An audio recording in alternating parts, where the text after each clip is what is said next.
最近，中国很多地方的兰州拉面店换了新招牌，改名叫青海拉面了。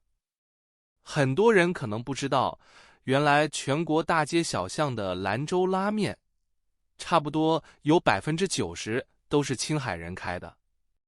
为什么青海人要用兰州的名字呢？上世纪80年代，一些青海人为了改变贫困的生活，离开家乡去外地开面馆。因为当时兰州的牛肉面已经非常有名，为了吸引客人，他们就借用了兰州拉面的名字。为了适应外地客人的生活节奏，他们把面的做法变得更简单，出餐更快，价格也更便宜。就这样，青海人把拉面店开到了全国各地。但是，随着这种面馆越来越多，兰州人开始担心了。因为兰州本地的牛肉面非常讲究，做汤和拉面的要求都很高。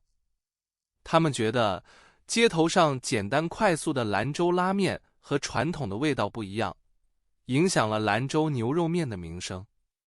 于是，兰州也开始向外地开店，还申请了专门的商标，制定了严格的做法标准，告诉大家什么是真正的兰州味道。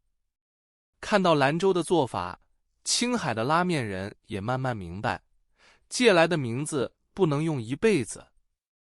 在当地政府的帮助下，青海开始认真打造属于自己的拉面品牌。